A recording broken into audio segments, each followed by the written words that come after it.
Здравейте хора, ако знаете колко жига, аз напълно искам да се съобщи гол. Сега ще излем малко навънка и ще видим какво ще правим. Нищо ще правим. Сега си обувам обувките. И вече съм обувам обувките. Смагирам. Вижте. Кути! Кути! И сега затваряме тук вътре. Ух, как е джасках. Ето и другата. И там. Ето я. И по-точно да правим, да ви покажа всичко тук на село. Само да няма бръмбър, защото най-гадното между нас. Ето вижте, първи ще стъвчавам. И те са тук за пътя. Много красиво, нали? Идваш си тук на село и веднага срещаш красота, брат. Любимите ми сега са те, вижте. Те казват са кучета. Отварят си устата и виж.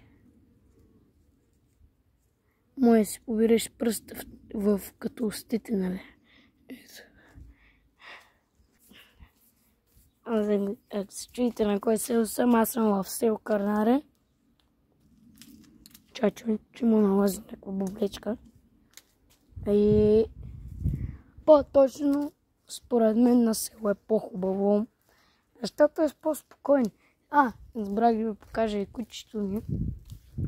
И сега ви го покажа.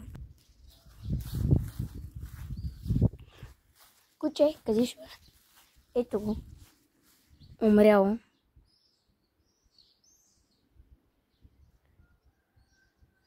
Не мога да представя. Мамка. Къде си бе?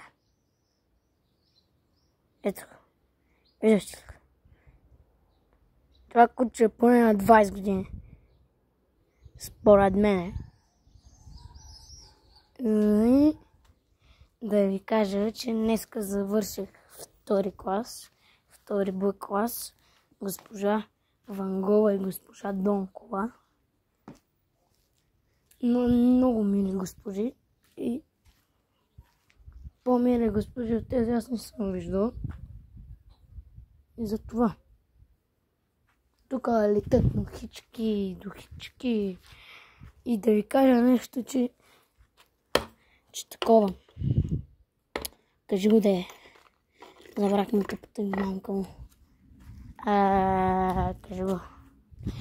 Вече наистина ще пускам по големи видеа.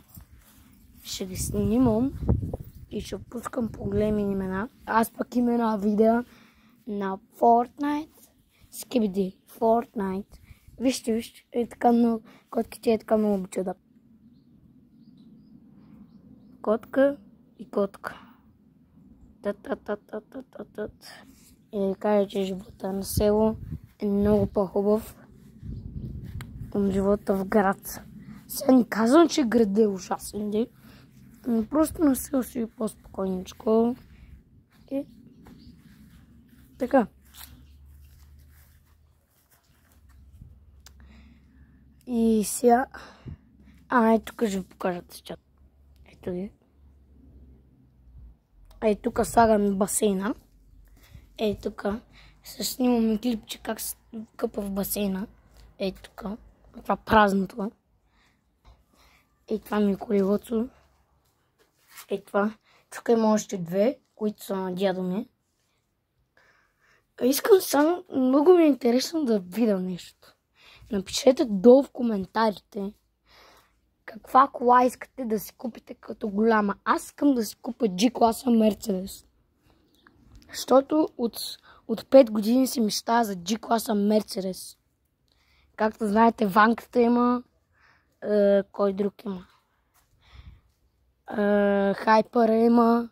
Лилав. Аз пък Лилав. Оранжев, както го наричаме Чепух. И така. Това беше живота на село. И от мен айде, чао.